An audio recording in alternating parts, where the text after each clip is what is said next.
¿En qué momento es que tú decides denunciar a tu agresor? ¿Cuánto tiempo pasa entre una cosa y la otra? Porque esto fue en el patio, Carlos. O sea, esto es algo que esto puede ocurrir mientras dos niñitas están jugando en el patio de su casa o a través de la comunidad. ¿Cómo tú nos sugieres a nosotros y a la audiencia, ¿verdad?, si están pasando por una situación como esta, que aborden el tema y cómo trabajar con lo inevitable que va a ser personas que no les va a gustar tu acción? La edad todavía de mayoritaria de agresores es de 11 a 15 años. ¿Qué pasa? Que los medios de comunicación, lo más que estamos viendo son casos de personas adultas. ¿Cuáles fueron las banderas rojas que ya tenía este menor que los familiares no se dieron cuenta o no trabajaron a tiempo, ¿verdad? Y que tal vez algunas familias están pasando por ellas y las están en negación. Esto también es un llamado a no bajar la guardia, que un agresor puede ser cualquier tipo de persona, puede ser hombre o mujer, y que puede tener también cualquier tipo de edad. ¿En qué punto es curiosidad y en qué punto se convierte en un problema?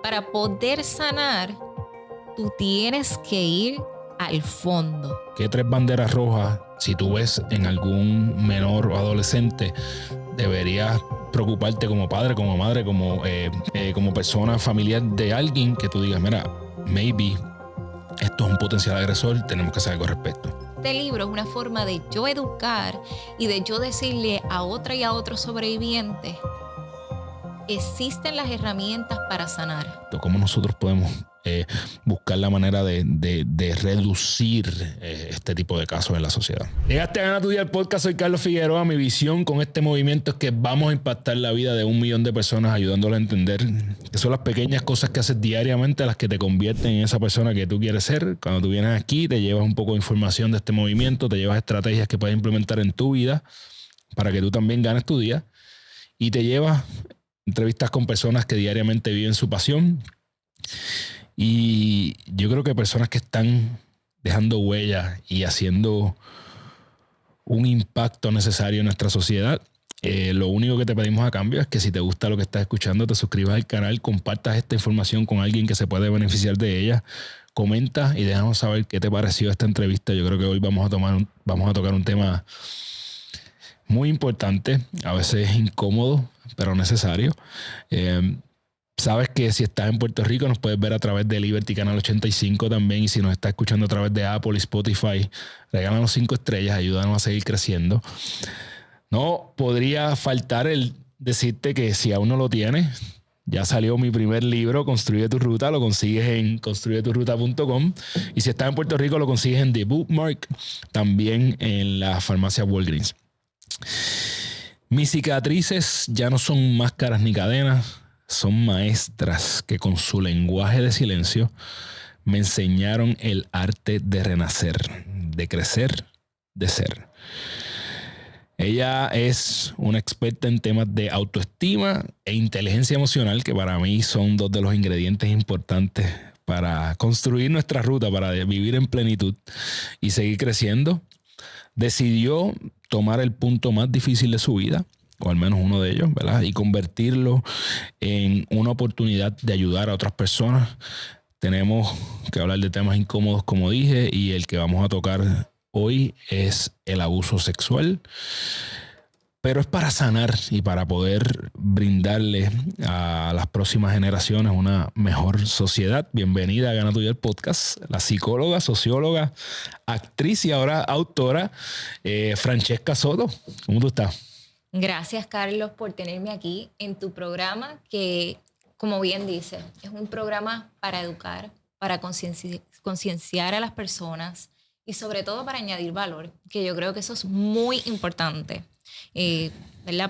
Para las personas en general. Y qué bueno que estás interesado en traer un tema que, como bien dice, no puede haber silencio, no puede haber tabú, porque lamentablemente le cobra la vida todavía. O sea, esto ocurre día a día, no tan solo en Puerto Rico, es un tema global que es el del abuso sexual, especialmente, ¿verdad?, infantil, aunque se da en diferentes edades, pero hay que ser voz de los más vulnerables que no saben cómo protegerse.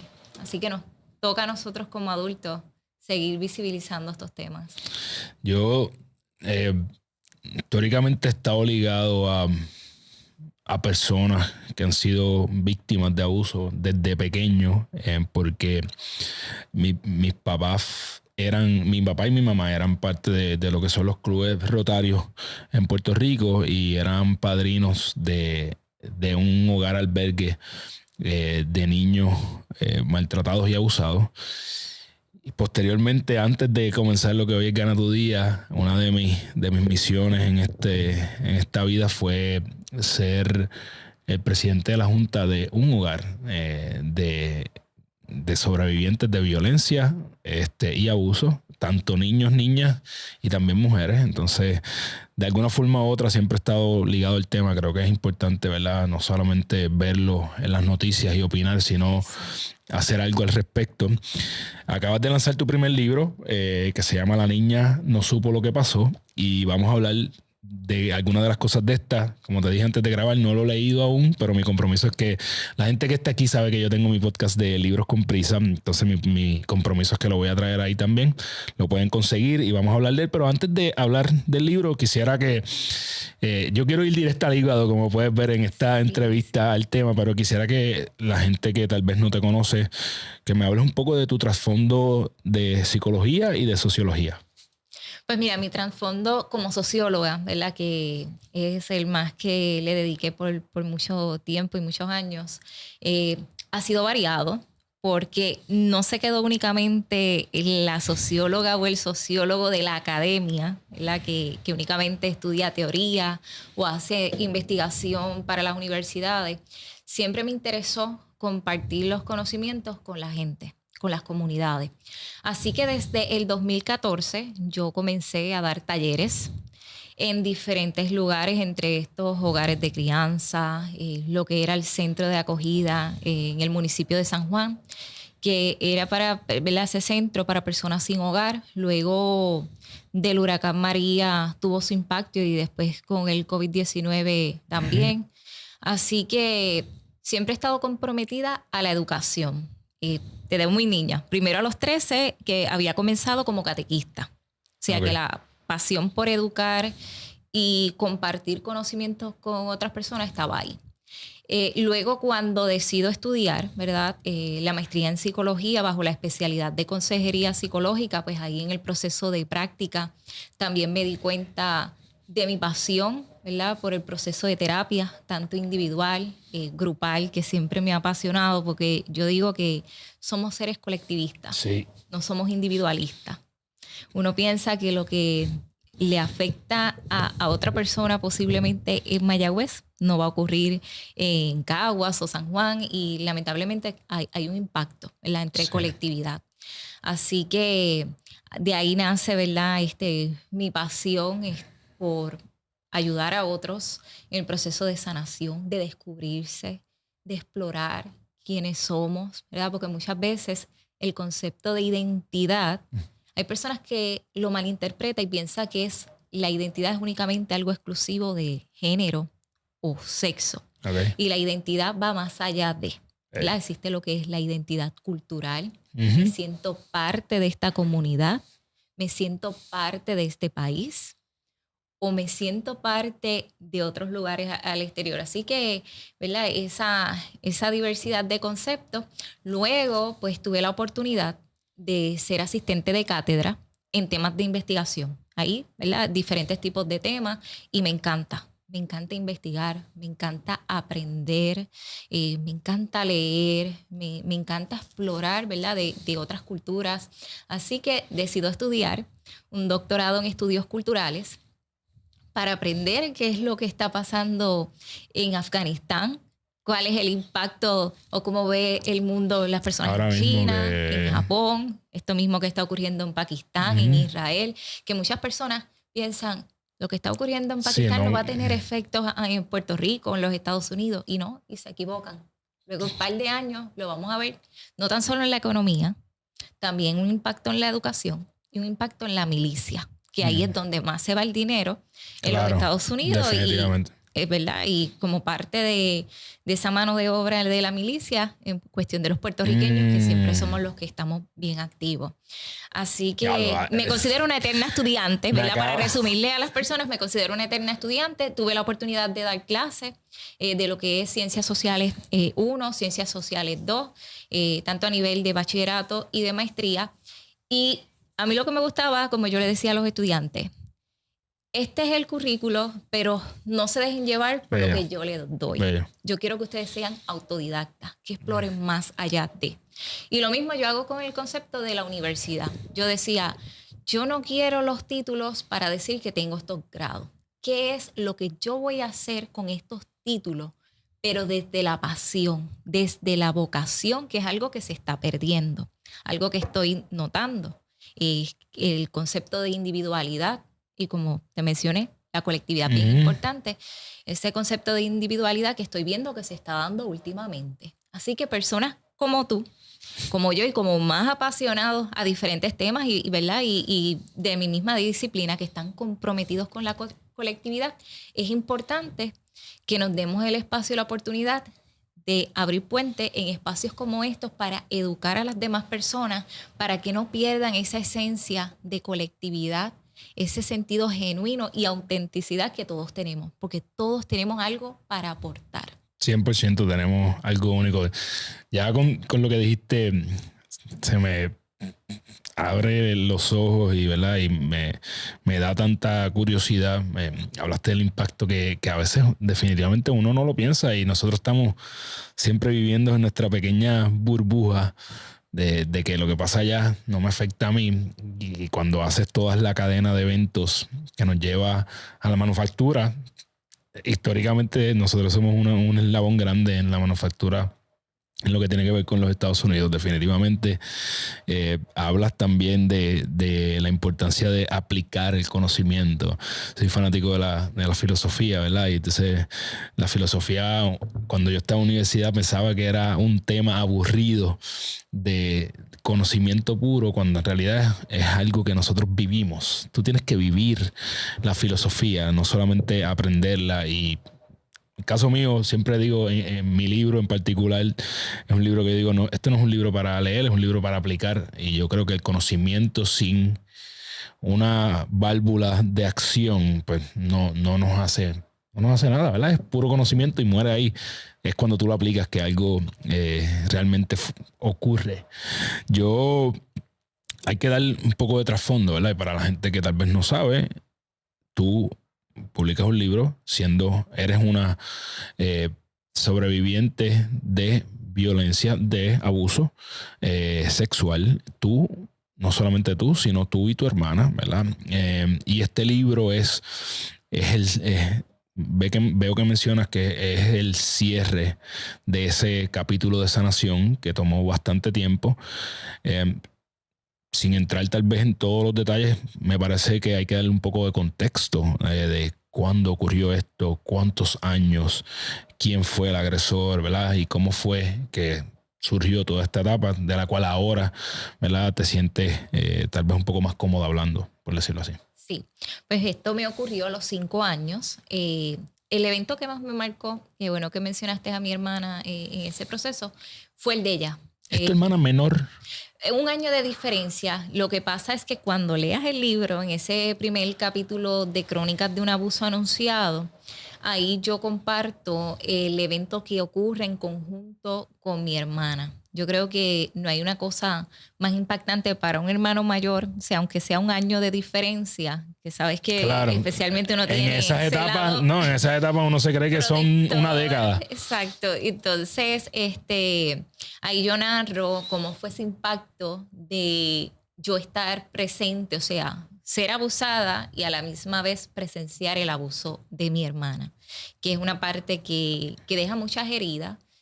Pero más bien, ¿verdad? A través del libro, que comienza con una narrativa donde yo visibilizo lo que es la culpa, lo que es el miedo, lo que es la vergüenza, el reto de romper el silencio. Las personas, cuando lo lean, se van a adentrar a lo que siente una sobreviviente, especialmente en esa etapa de la niñez, que estamos hablando de 1995, que en ese tiempo el tabú en cuanto a los temas de sexualidad, especialmente el concepto de qué es abuso sexual, era lleno de desconocimiento.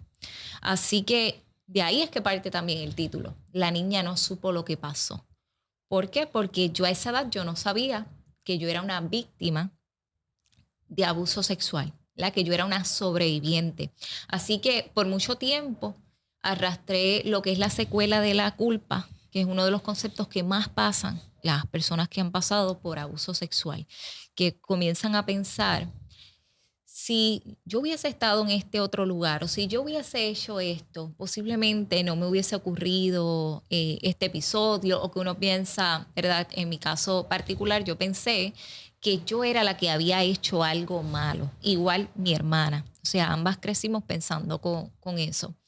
Así que a través de la narrativa, las personas pueden explorar no unas partes, ¿verdad?, técnicas teóricas, sino desde esa mirada de una sobreviviente, que aunque no hayan pasado por abuso sexual, van a poder conectar con la historia de la niña, que yo intento de darle voz en ciertos tonos de la escritura, también el género masculino, ¿verdad? Para que ellos también se sientan identificados, porque yo digo, ok, esta es la representación, ¿verdad? En cuanto al título, la niña no supo lo que pasó, pero también puede ser un niño, que está eso ahí. Te pregunto, ¿hay alguna estadística que nos diga si esto ocurre más en niñas o niños? Pues mira, según las estadísticas que tenemos acá en Puerto Rico y también las que hay en los Estados Unidos, pues la mayoría son niñas, ¿verdad? Okay. Según las estadísticas, un 80% han sido, ¿verdad?, mujeres y un 20% varones. ¿Qué pasa?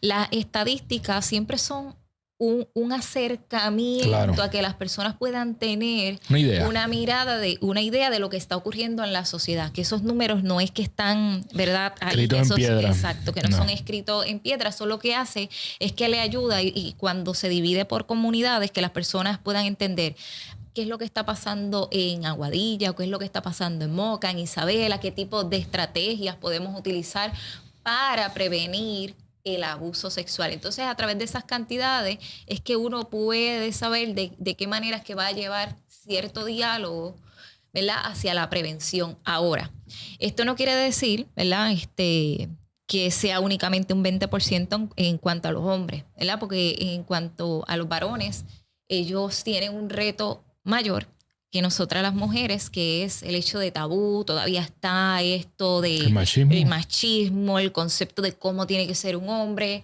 O sea, estamos, tanto el género femenino como masculino, tenemos una polarización ahí, pero pues la estadística lo que ayuda es claro, eso, a tener un poquito una idea de lo que está pasando. ¿Cuánto tiempo de abuso tuvieron ustedes? Entiéndase, ¿cuánto duró esta? No sé cuál es la forma correcta de llamarlo, ¿verdad? No sé, el patrón. ¿Cuál fue el patrón? ¿Por cuánto tiempo duró? Según mis recuerdos, en mi caso particular, fueron meses. Pero en el caso de mi hermana fue por 3 años prolongados. Porque el problema que ocurrió es que cuando ocurrió en conjunto, 2 familiares que nos encontraron, porque esto fue en el patio, Carlos. O sea, esto es algo que esto puede ocurrir mientras 2 niñitas están jugando en el patio de su casa o a través de la comunidad, que llega, en el caso de nosotras fue nuestro primo hermano. Okay. Nuestro primo hermano por parte de padre nos sorprendió. Esto llegó a través de un juego. Esto fue, por eso es que está la escalera, porque esa vez que ocurrió en conjunto, era un día de lluvia y nosotras... estas escaleras que tiene como una T que te puede, en la parte de abajita, pues te puedes como acampar para no mojarte. Pues ahí fue que nos sorprendió nuestro agresor. Ya él ya me había ocurrido en 2 ocasiones aparte, pero no en conjunto con mi hermana. ¿Cuál fue la diferencia? A través de un juego. ¿Cuál es la diferencia de edad entre ustedes y el agresor? Pues la diferencia de edad, en el caso mío, él lo que me lleva son 5 años. En el caso de mi hermana, 6 años. Que esto es algo que muchas personas pensarán.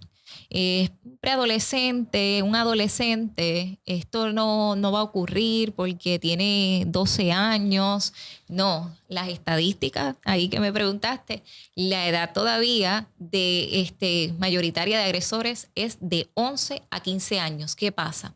Que los medios de comunicación, lo más que estamos viendo son casos de personas adultas, ¿verdad? De cierta edad. Entonces las personas pues siempre se quedan con ese imaginario de cómo será el tipo de agresor y piensan que son personas bien mayores. Adulto.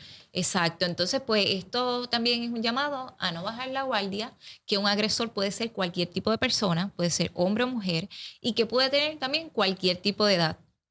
Porque, Carlos, a raíz de este libro, algo que me ha llegado y lo más que me llegan consultas es que estas prácticas se han dado entre menores.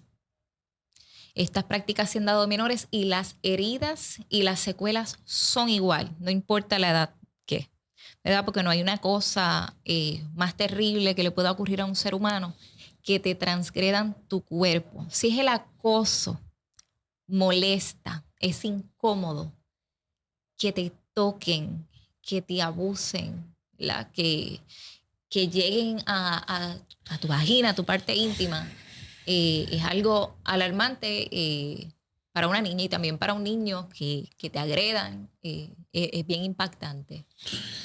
Luego de la serie de eventos, ¿en qué momento es que tú decides denunciar a tu agresor? ¿Cuánto tiempo pasa entre una cosa y la otra? Yo intenté de decirle a mi mamá lo que había ocurrido.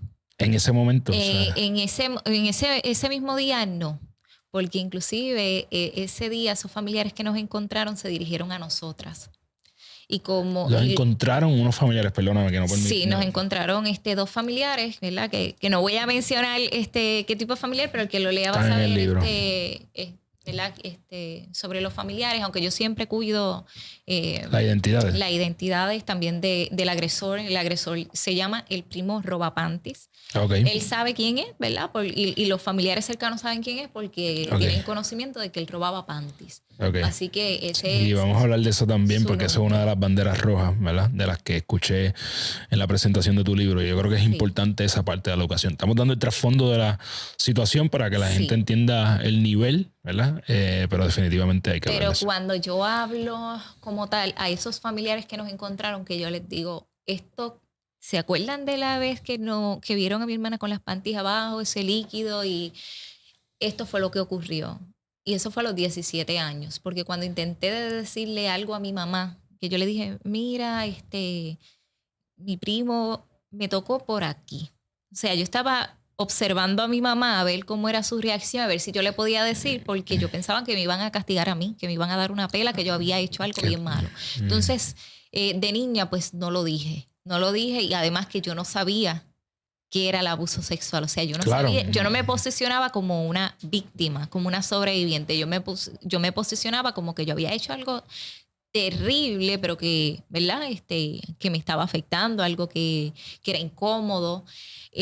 A los 17 años lo hablo con mis familiares en cuanto a una denuncia legal por cuestiones de conceptos de edad.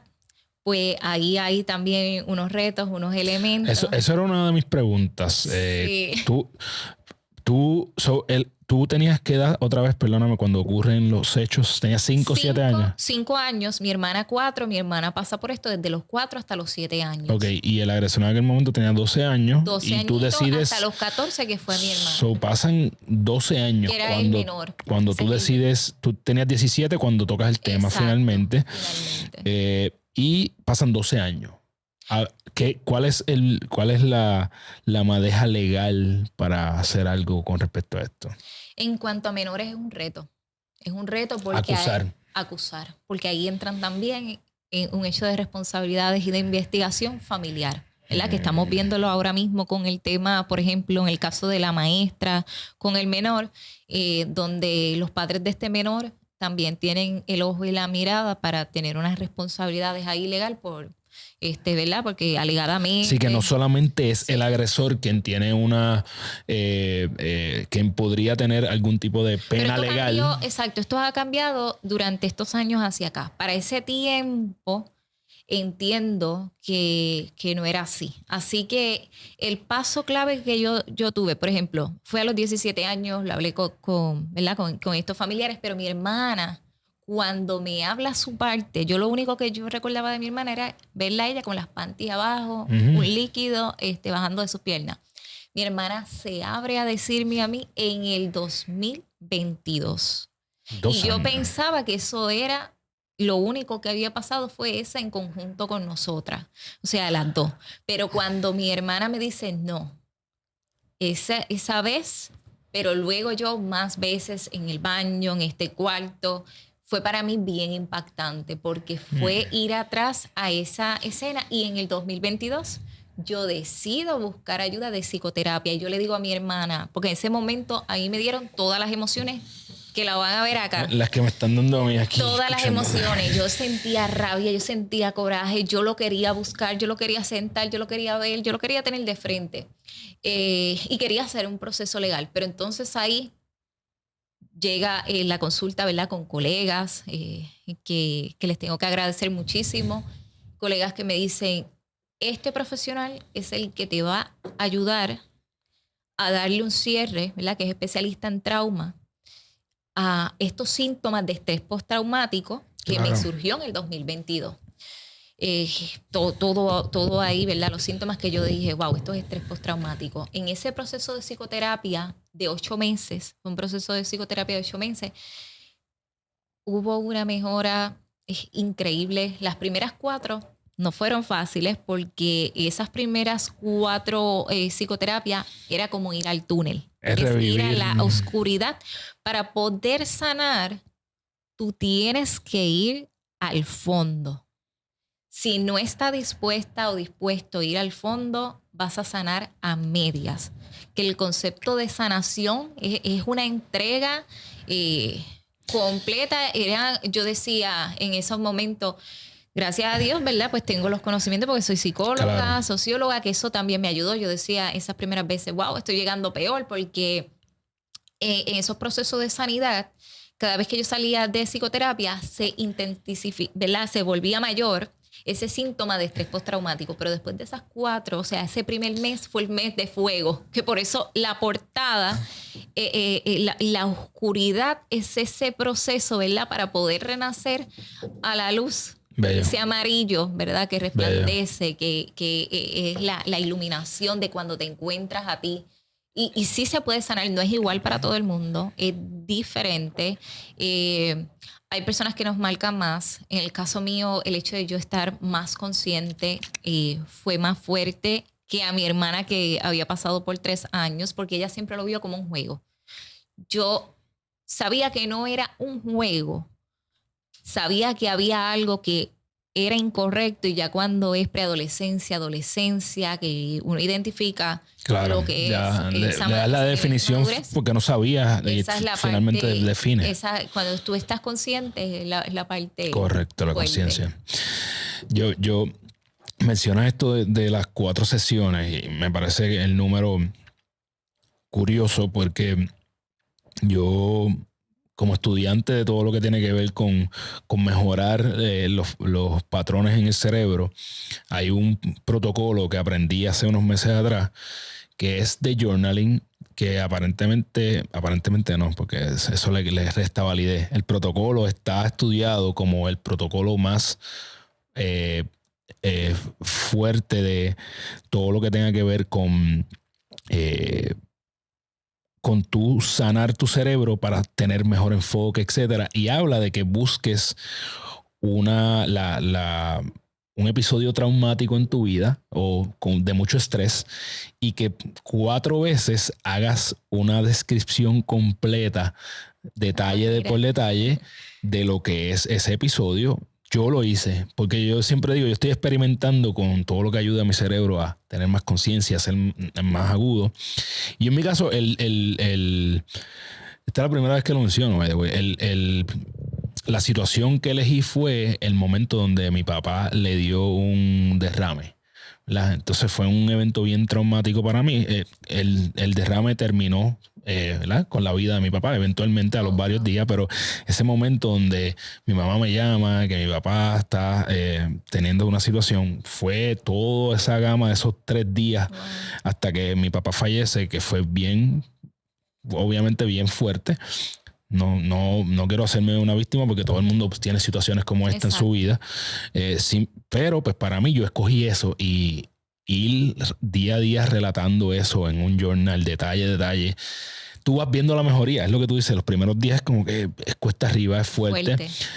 Hasta que eventualmente pues lo utilizas y definitivamente yo he visto unos cambios en mis patrones. Pero lo que la gente entiende, yo creo que el punto que quiero traer con esto es que nuestra tendencia es huirle a las situaciones que nos incomodan. Y estas situaciones definitivamente son las más incómodas, ¿verdad? En tu caso, potencialmente es la más incómoda de tu vida.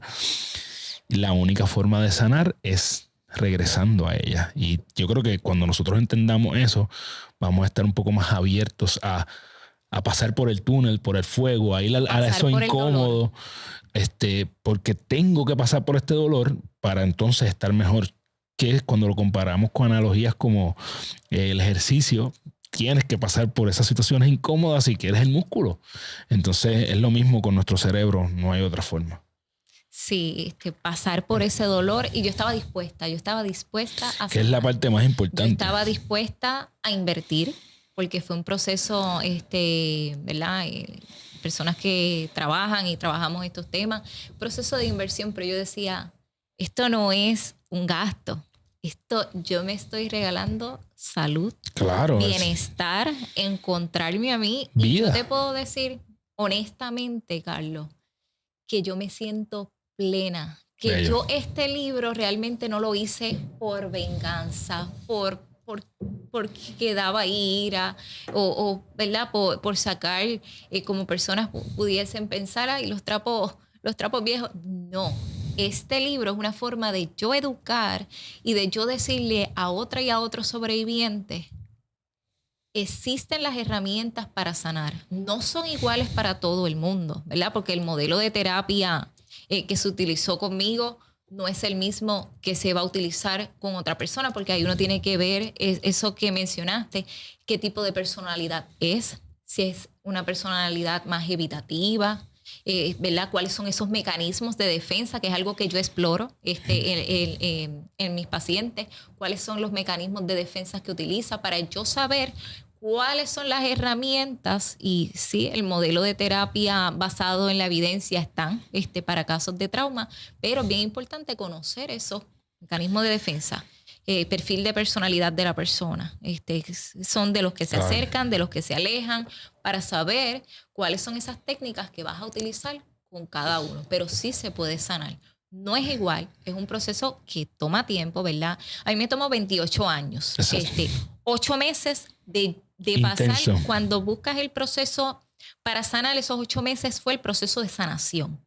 Pero el proceso de dolor me duró de dolor y de yo estar ahí a fuego, como de esa resistencia de que quizás uno dice, ay no, yo estoy bien, yo puedo, o de conformarte porque en esta semana te sientes bien, o de refugiarte en otras cosas, pero cuando decidí, yo estaba clara de que yo iba a hacer cada una de las tareas basadas en el modelo de terapia que se me dio, que yo las iba a hacer, que yo estaba dispuesta a sentir y a registrar eso que estaba sintiendo, qué es lo que me provoca esos pensamientos, cómo esas creencias que me provocan ese pensamiento las voy a cambiar también con otra nueva narrativa, que ahí es que nace, ¿verdad? Esa nueva versión, porque todos tenemos, gracias a Dios, lo que es la neuroplasticidad. 100%. Que con la neuroplasticidad nosotros podemos reconstruir un nuevo hoy, un nuevo aquí ahora, un nuevo abrazo, encontrar nuestro propósito. Cuando tú encuentras tu propósito, cuando eres tú, cuando te demuestras al mundo sin máscara, que por eso, ¿verdad? Parte de esa poesía que mencionaste ahí al principio, que está como parte de ese cierre, que yo digo en una parte, que con su lenguaje de silencio me enseñaron el arte de renacer, de creer, de ser, voz viva de testimonios mudos, que retornaron en confesiones enérgicas de mi infinita voluntad para transformarme en el ave fénix que soy hoy en día. Y ¿verdad? Por ahí sigo, ¿verdad? No quiero dar más detalles, pero cuando te encuentras, cuando no tienes miedo de ser tú, de decir, este fue mi dolor, este fue mi proceso, yo pasé por estos miedos, yo pasé por estas incertidumbres, ahí es que nace esa nueva tú y ese nuevo tú. En estas situaciones, ¿verdad? Una de las cosas que a veces, que yo pienso que es la más fuerte, es la presión social, y en este caso la presión familiar. Tú estás hablando de cómo es que tú se lo dices a tu mamá, ¿verdad? La persona que más normalmente más ama a uno es la madre de uno, ¿verdad? Entonces, aún así, no fue fácil. Sé que aún el día de hoy tienes situaciones familiares, ¿verdad? Donde hay personas Sí. que por el hecho de tú levantar la voz con respecto a tu agresor, te pusieron el sello, se acabó. Si no me equivoco, tu papá es una de esas personas. Sí, es su sobrino. Es su sobrino. Entonces, yo creo que esto es un tema importante porque precisamente nosotros como familiares, ¿verdad? Tenemos que estar abiertos a las posibilidades, ¿verdad? Y al menos ser objetivos con la situación y decir, no es que me voy a ir 100% contigo ni 100% con el otro, simplemente vamos de afuera a ver la situación, que de verdad, yo siempre digo que siempre hay algo de verdad. Uh-huh.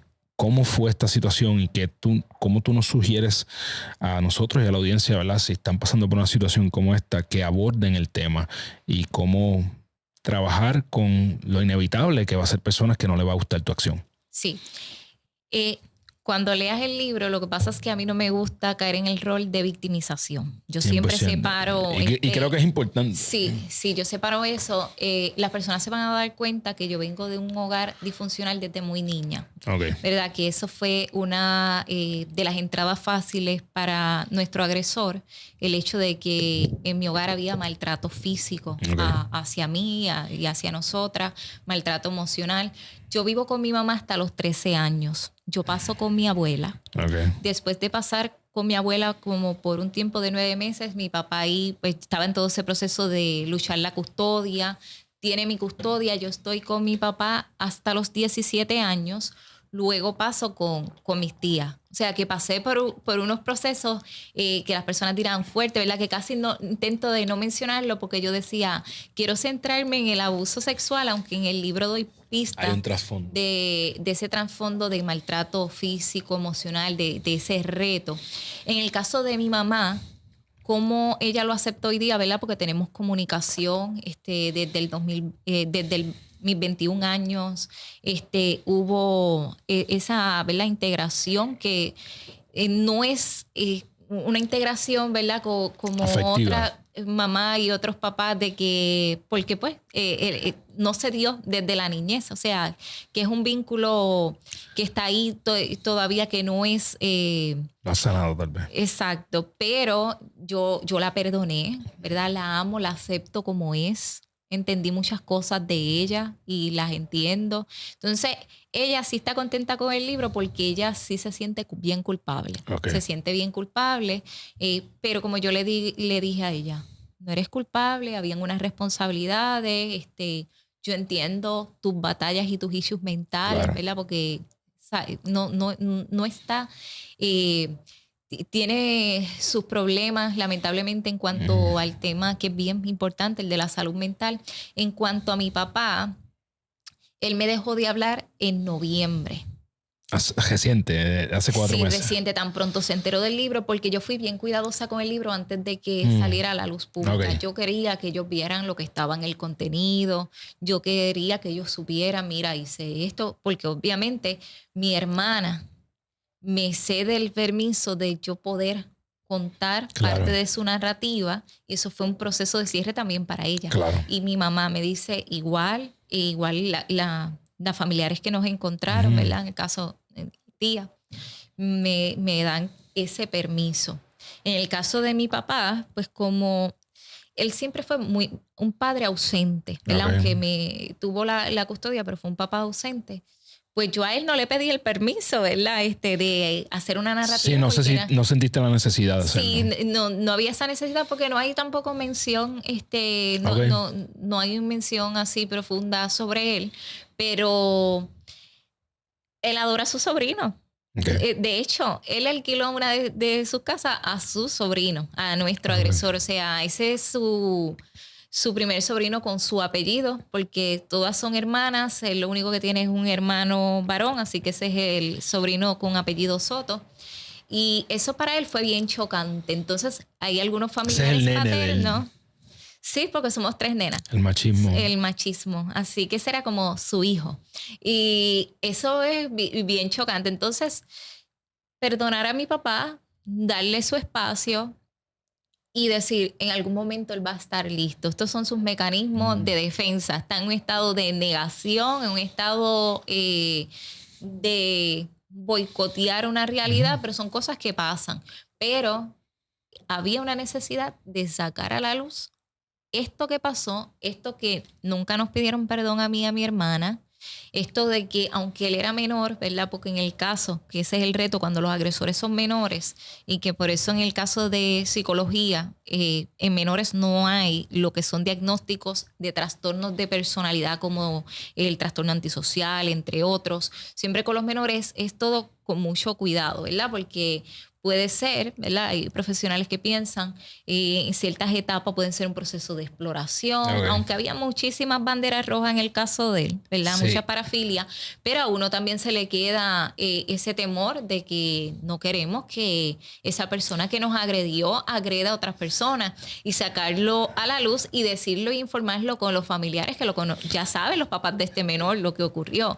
Es un llamado ahí, hay una bandera roja que no podemos desviarnos porque tenemos que proteger a otros niños y otras niñas, que eso es lo más importante. Esa es la razón por la que estamos aquí y yo creo que quiero ir ahí porque cuando estaba en la presentación de tu libro, este fue uno de los temas que me causó mucha curiosidad y me impactó también. Yo creo que es probablemente la parte más importante ahora mismo para la prevención, o una de ellas, y es estas banderas rojas.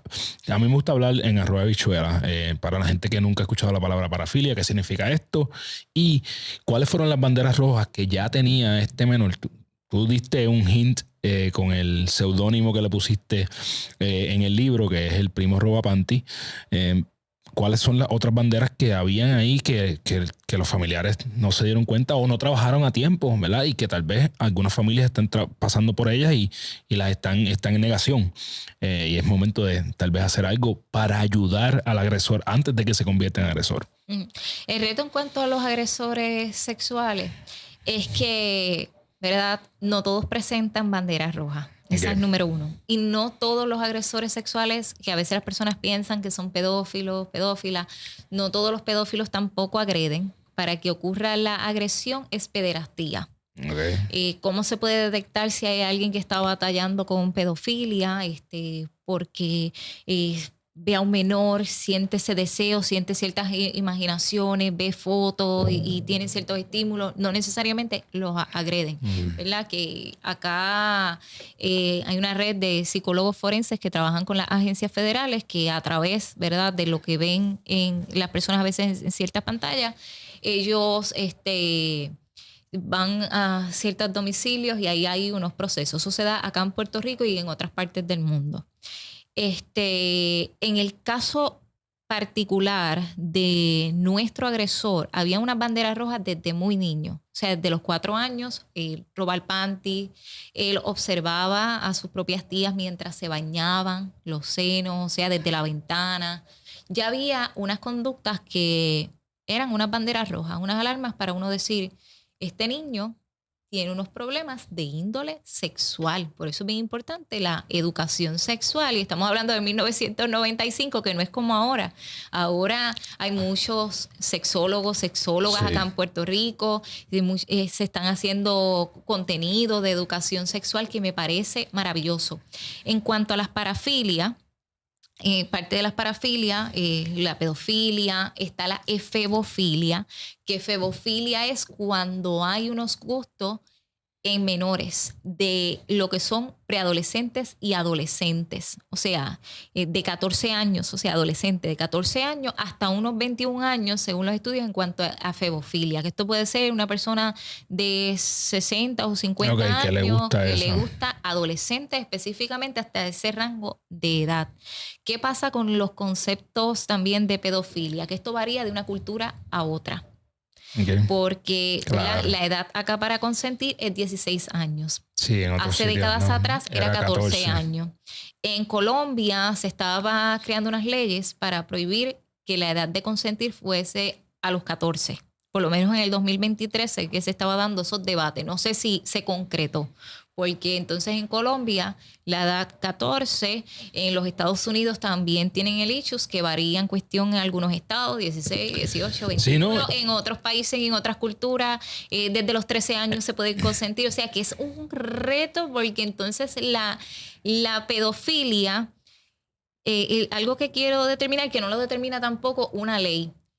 Quiere decir que si te gusta un menor de 13 años o menos y eres un adulto, eso es pedofilia.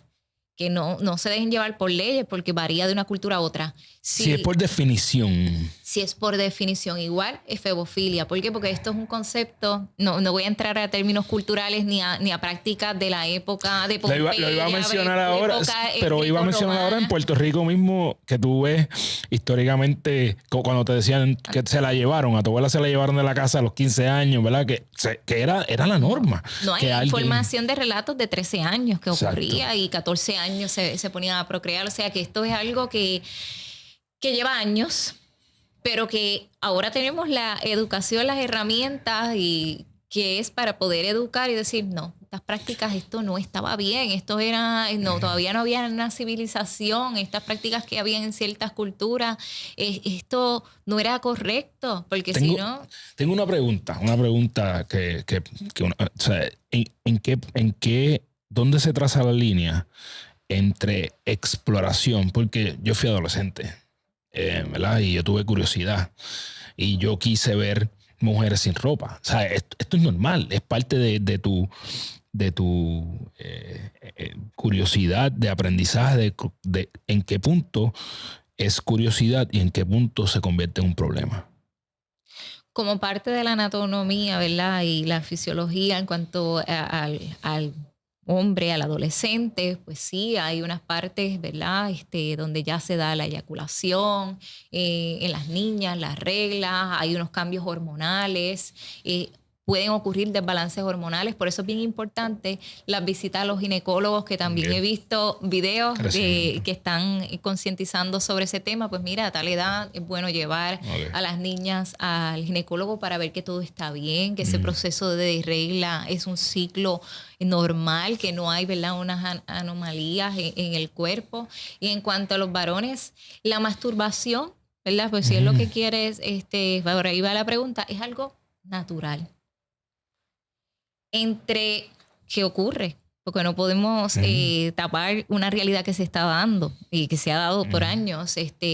Entre ciertas edades que son de la misma, un año de diferencia, comienzan a explorar la sexualidad, a veces entre 14 años, una adolescente de 14 y otro adolescente de 14, pero aunque no están en la edad de consentir, no son personas de más edad, o sea, que les lleven 5 años. Sí, que no hay una malicia. ¿Verdad? Otros tipos de situaciones, como bien dice, basado en una exploración, ¿verdad? Que no podemos tener el tabú en cuanto a esa naturaleza de la sexualidad, humana, porque de ahí es que nacimos todos. Correcto. Nosotros nacimos a través, ¿verdad?, de relaciones sexuales de nuestros papás. A menos que sea, ¿verdad?, por inseminación in vitro y otros procedimientos, pero venimos a través de una sexualidad, la mayoría de las personas.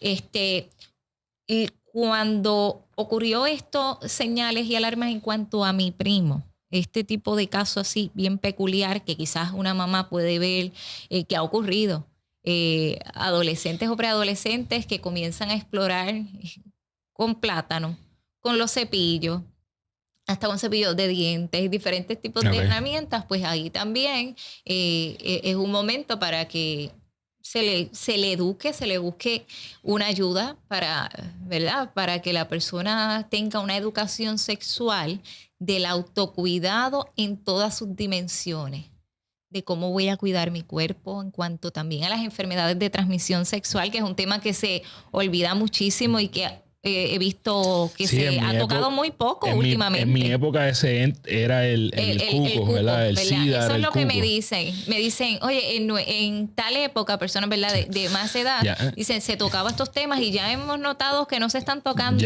hoy día y que se ha normalizado de una forma que también es peligrosa porque pues la conducta sexual, pues tiene que haber unos conocimientos. Así que la educación es clave. Educar, yo diría, desde los 4 añitos de edad en adelante. Eso fue algo que... de acuerdo a las etapas evolutivas. Un concepto que ha dado muchos issues en Puerto Rico es el término de la perspectiva de género, pero yo digo, pues mira, si eso está dando problemas y issues, vamos a estacionarlo a un lado, vamos a llamar otros conceptos de educación donde todos estemos de acuerdo a unas necesidades que hay en nuestro país, ¿verdad? Acá en Puerto Rico, ¿cuáles son esas necesidades que necesitan nuestros niños, nuestros preadolescentes y adolescentes y adultos jóvenes, ¿verdad? Porque estos son temas constantes. Todo el tiempo. La educación, no hay un límite de uno decir, no, esto es hasta aquí. Uno tiene que seguir educándose. Un título no te define de que ya la educación está absoluta. Hay que seguir tomando cursos de educación continua porque todo evoluciona, todo cambia. Las herramientas, por ejemplo, cuando yo estudié sociología, había una clase que se llama Sociología de la Tecnología. Y hay personas que cuando escuchan el concepto de tecnología piensan únicamente en el concepto digital. Pero tecnología es desde un lápiz. Claro, todo. Desde un libro, desde un bolígrafo, desde el tenedor con que comes. Así que la tecnología ha tenido una evolución. Estamos en una era digital que también tenemos que educarnos y acoplarnos a ella para poder utilizarla a nuestro favor. Quiero tocar unos temas. Condado Palm and Tapestry Collection by Hilton. Estamos ubicados en el corazón de Condado. Contamos con excelentes facilidades para todos nuestros huéspedes, con unas habitaciones espaciosas y completamente remodeladas. También tenemos 2 restaurantes en la propiedad. Uno de ellos es Cortés y el otro es el restaurante Ropa Vieja con comida cubana puertorriqueña. Tenemos 2 salones, el cual podemos trabajar todo tipo de actividad, y para mayor información se pueden comunicar con nosotros al 787-721-9500 o pueden accesar a nuestra página web www.condadopalm.com. Bien importante antes de que terminemos, y uno es cuando mencionamos brevemente lo de las banderas rojas, pero por lo menos si me puedes decir, mira, ¿qué 3 banderas rojas, si tú ves en algún menor o adolescente, deberías preocuparte como padre, como madre, como guardián, supervisor, como persona familiar de alguien que tú digas, mira, maybe esto es un potencial agresor, tenemos que hacer algo al respecto? En cuanto a los agresores, como te dije, es que no hay un perfil fijo. Exacto. Porque puede ser esa persona bien cortés, bien amigable, bien social, esa persona que usted confía. Así que pues es difícil. ¿Y en cuanto a las víctimas? En cuanto a las víctimas, posibles señales, ¿verdad? Porque varían de una a otra. No todas reflejan síntomas y señales, pero ¿qué podemos ver? Pérdida de peso de una manera abrupta o una subida de peso también de una forma abrupta o desmedida. Que de momento esa preadolescente o niña le gustaba arreglarse de cierta manera y usted ve un cambio en el aseo, ¿verdad? De esa menor y de ese menor. Posiblemente puede ver agresión hacia sí mismo, ¿verdad? Porque una de las cosas que mayoritariamente ocurre en personas que han sido agredidas, ¿verdad? Por abuso sexual es la automutilación. Y no es porque desean suicidarse, sino porque te verbalizan a sí mismos. Es que el dolor que sienten es tan fuerte que a través de su cuerpo es la manera que muchas veces canalizan. No. Puedes haber, como digo, cambio de vestimenta, lo del aseo, cambios en las notas que de momento era una persona bien aplicada, de momento una pérdida de concentración, pero ¿qué pasa? ¿Cuál es la alarma? Que también este tipo de banderas rojas pueden ser, ¿verdad? Por otras situaciones que no necesariamente es porque están siendo abusadas o abusados en cuanto a, ¿verdad? De forma sexual. O que quizás antes le gustaba ir a soccer, voleibol y de momento no hay entrenamiento. Pero ese es el reto también, que en la adolescencia, como está en búsqueda de su identidad, puede ocurrir aislamiento. Así que esto es que si ustedes ven este tipo de señales, llevarlos a un proceso de psicoterapia con un profesional, y la invitación ¿verdad? Que hice a través de esa presentación que estuviste en la presentación del libro, es que también nosotros como profesionales tengamos mucho cuidado a la hora de dar diagnósticos, porque tenemos que todo pausadamente, con calma, ir explorando más allá de. Yo digo que cuando tengamos a alguien de frente que busque ayuda, sacar las etiquetas de ciertos diagnósticos y de buscar tener de forma inmediata un juicio. Si hay que hacer una exploración de si esa persona está en tiempo, espacio y persona, si hay pensamiento lógico, coherente, siempre hay que explorar si tiene pensamientos o ideación suicida u homicida, todo eso es importante. Pero tenemos que tener mucho cuidado, porque algo que vi en muchas sobrevivientes que estoy viendo que te expresan, ¿verdad? Que me han expresado que han sido sobrevivientes de abuso sexual, es que le ponían un diagnóstico oposicional desafiante. En el caso de mi hermana, a mí me sorprendió mucho el tuyo y el de tu hermana cuando lo hablaste allí, porque no solo el de ella, que fue déficit de atención con hiperactividad, en el caso tuyo tuviste una epilepsia emocional. Y eso es bien fuerte, porque estamos hablando de una sintomología fisiológica bien grande como la epilepsia, ¿verdad? Que asusta a cualquiera cuando tú ves a alguien con un ataque. Sí, que en ese entonces te llevaban al neurólogo a verificar todas las opciones, y ya se está hablando a través de la psicología de que existe convulsiones psicógenas, o sea que no son epilépticas.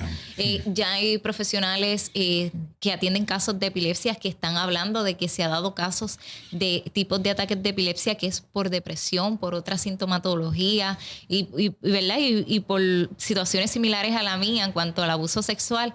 Y me alegra que se esté tocando estos temas, o sea, que se esté estudiando y que se esté dando visibilidad, que no necesariamente un trauma va a tener repercusiones emocionales y mentales, sino un impacto físico, que algo que también a mí me impactó en un grupo de apoyo que tuve la oportunidad de brindar, pues estaba en dos doctorados simultáneamente. Hice una pausa en el de estudios culturales para irme a psicología clínica, pero pues decidí retomar para terminar ya la tesis acá. Sabemos que te gusta estudiar. Me encanta aprender, porque es que, o sea, el aprendizaje es no por títulos, ¿verdad? Las personas que les guste leer, no tienen que tú estás haciendo algo al respecto. Sí, ¿verdad? No se tiene que, y eso es lo que me gusta también, leer siempre.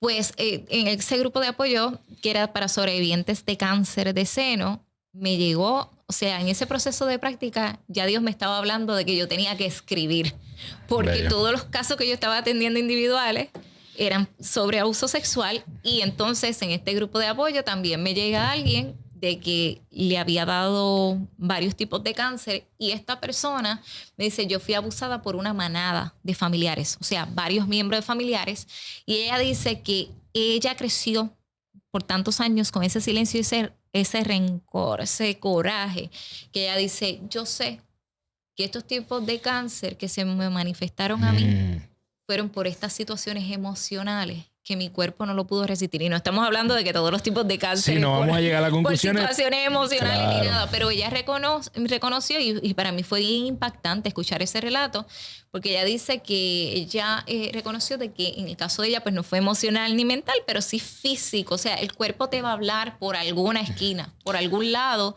de que tienes que sanar, de que hay que sanar. Yo no tengo tanto conocimiento en cuanto a, y no sé cuánta evidencia hay en cuanto a la enfermedad, pero sí hay evidencia en cuanto a la sanación, ¿verdad?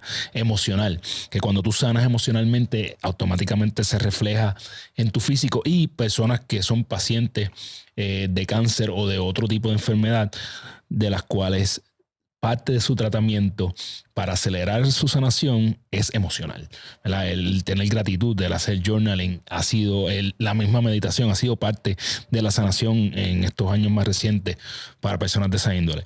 Mi pregunta en esa presentación de tu libro como padre, ¿verdad? Y es una de las razones por las que estoy aquí. Y de hecho, no es solamente porque soy padre de una niña, soy padre de un niño también de 3 años y medio.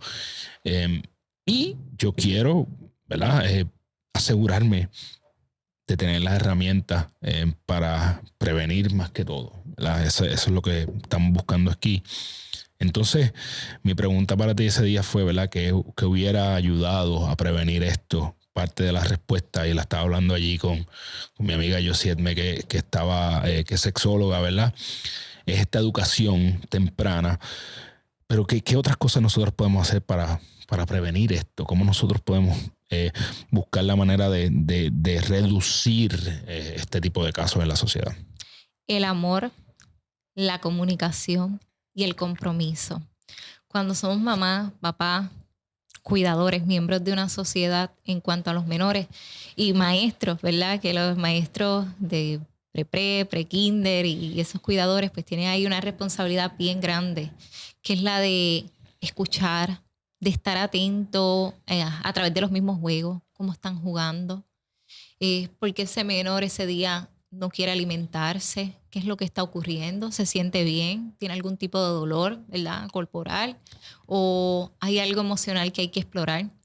Yo creo que se necesita ese compromiso de la presencia. Tener un hijo va más allá, ¿verdad? Que últimamente veo en los comentarios, y qué bueno que me haces esa pregunta, porque se ha dado el debate de cómo la tasa poblacional en cuanto a la natalidad se ha reducido.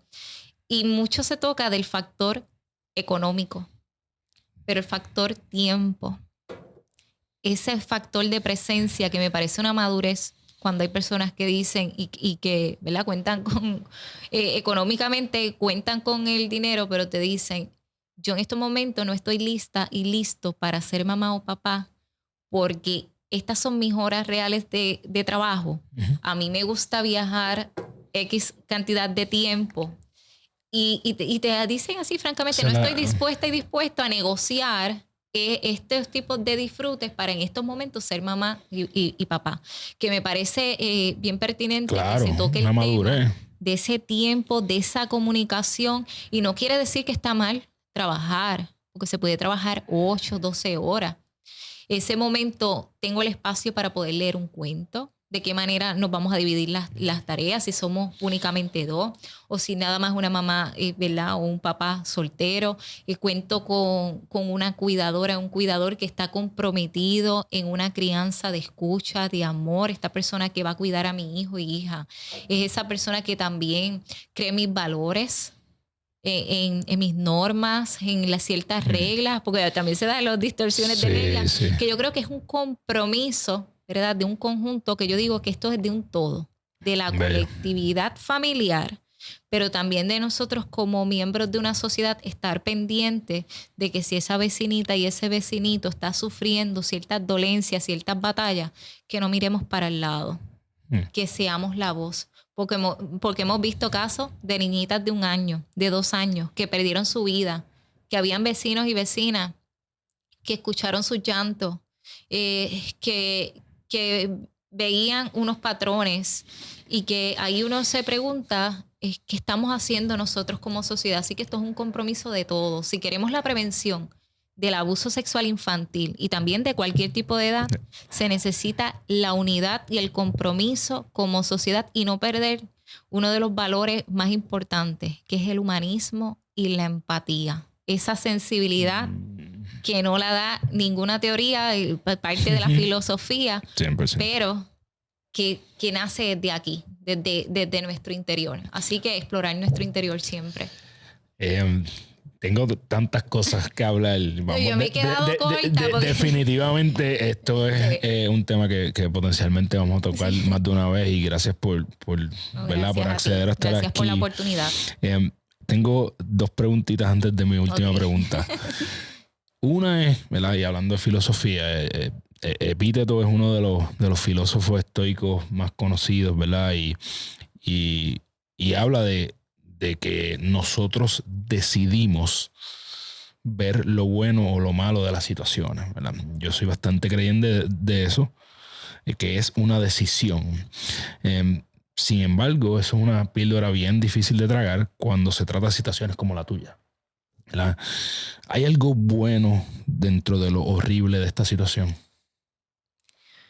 Bueno, dentro de no puedo cambiar las circunstancias. Algo que, ¿verdad? Una de las cosas que nos afecta mucho a nosotros los seres humanos es querer tener el control de todo. Control de cómo fue nuestra niñez. Personas que quieren tener control todavía del pasado. Y es soltar el control. Hay cosas también en el presente que no podemos tener el control. Uno quizás tiene unos planes, tal día voy a tal hora y de momento se le explotó una goma y tienes que manejar la situación. Así que es vivir en el momento que uno diga, esto me pasó, pero esto que me pasó, ¿cuáles son las herramientas que yo tengo? Pues yo tenía la herramienta de sanar, de observar esa herida con todas las emociones. Por eso me gusta mucho la parte de inteligencia emocional. Ok, sentí ira, sentí tristeza, esa rabia ahí. La manifesté, no la reprimí, pero la manifesté y la sané. ¿Para qué? Para estar bien y plena conmigo, con la persona que soy y, ¿verdad? También con mi entorno, poder entender también el entorno. Hay algo que se utiliza, ¿verdad? Que he escuchado que se menciona mucho hoy día, que es entender es comprender. Yo no juzgo a mi agresor. Yo digo, él tenía esta edad, estas circunstancias, no fue bonito, quiero soltar, quiero perdonarlo. Le deseo lo mejor y que se encuentre como ser humano. No sé si se encontró, ¿verdad? Ese nivel de conciencia y de estar bien. Él, ¿para qué? Para que haga el bien a otros. Porque si tú estás bien, vas a hacer el bien. Entonces, el hecho de yo sanar, ya esto pasó, ya esto no me define. Francesca Soto es una mujer que decidió crecer como persona, que no buscó excusa. Yo no busqué excusa de que mi mamá no tiene estudio, mi mamá no terminó ni la escuela superior. Así que un llamado es que las circunstancias no te definen. Todos tenemos en nuestro día a día un mismo despertar. Nos pueden venir diferentes retos. No todos los vamos a asumir de la misma manera y no vamos a manejarlo, ¿verdad? Emocionalmente de la misma forma. Pero sí podemos aprender al concepto de tener una inteligencia emocional y a querer crecer como seres humanos. Y abrazar, ok, estas son mis heridas. Estas son las alternativas y herramientas que hay para la sanación. Para poder, ¿verdad? A través de esa cicatriz, poder mirarla y decir, wow, esa cicatriz está. Pero yo no soy únicamente esta cicatriz, yo soy todo. Poder ver el todo, ¿verdad? Más allá de la suma de sus partes, como se habla mucho en el modelo Gestalt, al igual con lo del Yin Yang, poder ver el todo. Y eso es un paso de que te va a ayudar a seguir adelante. Y yo puedo añadirle conversaciones como esta, por ejemplo, uno dice, ¿qué de bueno hay? Yo, hace poco me preguntaron cuál fue una de las entrevistas que más te ha impactado. Y para mí, fue hace ya más de 2 años, fue una entrevista que tal vez no es tan conocida. Le exhorto a la gente que vaya a verla con el licenciado Iván Ayala. Este caballero perdió a su hijo a los 6 años por un cáncer. Entonces, ¿qué de bueno tú le encuentras a eso? Y su respuesta es, mi hijo tenía que morir. Porque eso sucedió y con eso se convirtió en la gasolina para él querer sanar a otros niños. Está creando un hospital. Sí, encontró su propósito. ¿Verdad? Y yo veo que algo similar puede haber sucedido en tu situación. Tú ahora mismo estás levantando tu voz representar para a otras educar. Sobrevivientes, mujeres y varones, en decirle, sé cuál es tu dolor, pero ese dolor no te define. Tú no eres el abuso sexual. No eres el abuso sexual. Tú tienes todas estas posibilidades y un mundo adelante para seguir ahí alcanzando tus sueños, porque tienes vida. Y aunque la vida nos va a dar retos, ¿verdad? Porque esto no quiere decir que porque uno haya pasado por esa situación no va a tener retos, ¿verdad? Es parte de la vida, de estar vivo. Claro. O sea, el hecho de estar vivo no quiere decir que todo va a ser, ¿verdad? Color de rosa, pero es con la óptica como como ese ejemplo que acabas de dar, él vio una razón y un motivo, porque todos vamos a morir en algún momento, o sea, Sí, una de las hasta ahora realidades, sí. pero es de qué manera queremos vivir. Bello. Antes de hacerte la última pregunta, me gustaría que le dijera a todo el mundo dónde te pueden conseguir y dónde pueden conseguir tu libro, obviamente. Sí, pues mira, a través de Francesca Soto, en Instagram, Facebook, LinkedIn y también como psicóloga Francesca Soto, también en Instagram, Facebook o en www.francescasoto.com. El libro lo pueden conseguir tanto en Amazon, Casa Norberton, The Bookmark, en la Euroamericana, en Huellas y también próximamente también va a estar en los Walgreens. Bello, ahí sí, está. Así que hay variedad en Amazon, Excelente. así que agradecida. Se ve, Muchas gracias, Carlos. Se ve como un libro que me gusta porque es fácil de leer, ¿verdad? Y obviamente es un tema que necesitamos educarnos. Necesitamos seguir educándonos. Aquí le dimos un preview, pero necesitamos seguir educándonos si realmente queremos resolver el problema social que no podemos seguir tapando con la mano, que tenemos de violencia, de abuso. Pues seamos parte de la solución educándonos. Y aquí tenemos una herramienta para ello. Francesca, ganar tu día, hacer las cosas que te convierten en la persona que tú quieres ser. ¿Cuáles son esos 3 a 5 hábitos que tú haces todos los días para que cuando llegues a la cama puedas decir, hoy yo gané mi día? Agradecer, sonreír, apreciar de que tengo salud en estos momentos, ¿verdad? Porque la salud es un regalo que cuando está hay que agradecerlo. Intentar de alimentarme bien y dormir las horas necesarias. No sé si mencioné ya además, y leer siempre, leer y escuchar a las personas. Así que tenemos mucho que hablar porque hoy, ¿verdad? Me entrevistaste a mí, hablé yo, pero me gusta escuchar a las demás personas, a las comunidades. Bello. Gracias por tu tiempo. Siempre termino con varias cosas. Primero, dándole las gracias a mis amigos de woodbrandpr.com por el apoyo. Aquí tenemos una gorrita para cuando vaya a hacer tu ejercicio o tus paseos. Gracias. Sabes que puedes ir a woodbrandpr.com y utilizar el código GTD y va a tener free shipping. Y también me gusta resumir que yo me llevo ahí. Hace tiempo que yo no tomaba tantas notas en un podcast. Qué bueno que te di el disclaimer. Pero yo creo que dijimos puntos que son bien importantes y uno lo dijiste al final y es que debemos... tu libro habla de romper el silencio y nosotros tenemos que ser la voz, ¿verdad? De este mensaje y yo creo que esa es la razón por la que estamos aquí. También que me gusta, que fue el que iniciamos, Renaciendo del dolor. Yo creo que también tenemos que entender que un agresor puede ser cualquier persona y eso, más que miedo, nos debe dar conciencia, ¿verdad? Eso es lo que tenemos que crear, conciencia sobre todo este tema y la situación. A ti te tomó 28 años poder sanar esto, ¿verdad? Y precisamente creo que esa es la importancia de tu libro y tu mensaje, que a otras personas no le tome tanto, ¿verdad? Que puedan soltar el miedo de hablar, que entiendan las repercusiones que puede tener en términos familiares, en términos sociales, ¿verdad? De que siendo tú la víctima te pueden juzgar. Sí, la revictimización que es lamentable. Y yo creo que es bien lamentable, definitivamente. Entender es comprender. Hay que perdonar. No tienes que ser pana de tu agresor. No tienes que irte a janguear con esa persona. Simplemente tienes que... No puedes dejar que te siga corroyendo lo que te hizo. Y me gustó mucho algo que dijiste, que es, si tú estás bien, haces el bien, ¿verdad? Nosotros tenemos que trabajar en nosotros como tú lo haces, a través del agradecimiento, de comer bien, de educarte, de conversar, escuchar. A los profesionales que tengan cuidado con los diagnósticos, ¿verdad? Porque a veces yo no soy un profesional de la salud mental ni nada por el estilo, ¿verdad? Pero a veces hacen unos diagnósticos tajantes y pueden haber otras cosas que no estamos viendo. Yo creo que los profesionales también deben entonces tener ese grado de conciencia. Y nada, mano, nosotros como padres, dar mucho amor, comunicación y educar a nuestros hijos. Yo mandé a pedir los libros que yo sí me recomendó. Voy a empezar a hablar. Muy bien. Voy a empezar a hablar. Mi nena va a cumplir 5 años en las próximas semanas y ya es hora de que ella sepa, ¿verdad?